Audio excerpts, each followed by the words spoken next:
Секогаш работа, секогаш Македонија. Живот за сите во Македонија. Овие пораки ги напаѓаат сетилата на граѓаните во последниве месец дена. Пораките ги има на секаде, од билборди на телевизија, на радио, на социјалните мрежи. Во Македонија се чини дека се менуваат само партиите на власт, но не и навиките. По 20 изборни циклуси политичките партии влегоа во шема од која уште долго нема да излезат.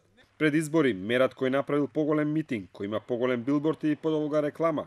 За поизборите бројките да значат само едно – број на освоени гласови. Масовни партиски митинзи, носење луѓе со автобуси и возови од град во град стана традиција, од која партиите тешко се откажуваат. Рецептот се применува на парламентарните, но и на локалните избори. ВМРО, ДПМН и СДСМ последнава деценија изборните циклуси ги претворија во екскурзија низ Македонија за нивното гласачко тело.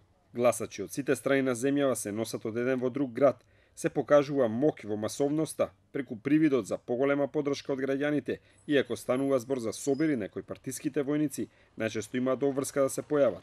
Членовите се известуваат преку СМС пораки или телефони кога да дојдат на собирното место, па со автобуси се носат низ градовите.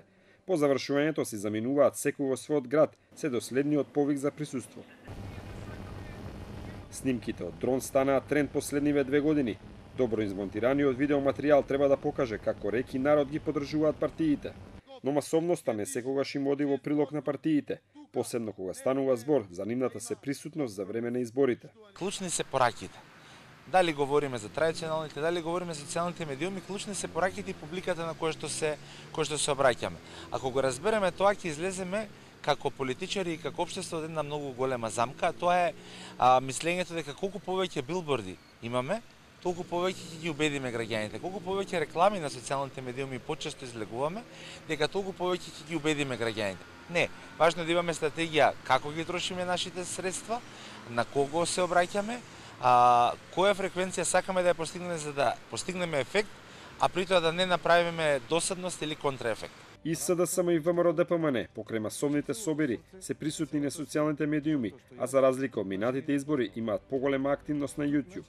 Од Демократската унија за интеграција за овие локални избори се одлучиле на поскромен пристап, без масовни митинзи кои беа нивна одлика во минатите години. Во оваа кампања ние сме се определиле со директни средби, директни контакти и директни разговори со граѓаните, водејќи интерактивна кампања, интерактивни средби каде и граѓаните можат сами да разговарат и да поставуваат прашања и кон лидерот, но и кон нашите кандидати, се со цел да најдеме заеднички решенија за сите предизвици кои се соочуваат граѓаните. При користењето на социјалните медиуми, дел од партиите покажале иновативност, иако главно станува збор за копирање на проверени рецепти од странство. Партиите имаат направено одредени чекори кои што биле особено регионален репер, меѓутоа можеби нешто пошироко во Европа, меѓутоа се тоа идеи кои што си ги превземаме едни од други,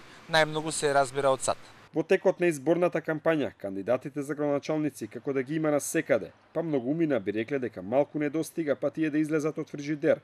Но ако билбордите не се доволен потсетник дека во земјава следат избори, тоа секако треба да го сторат раскопаните улици.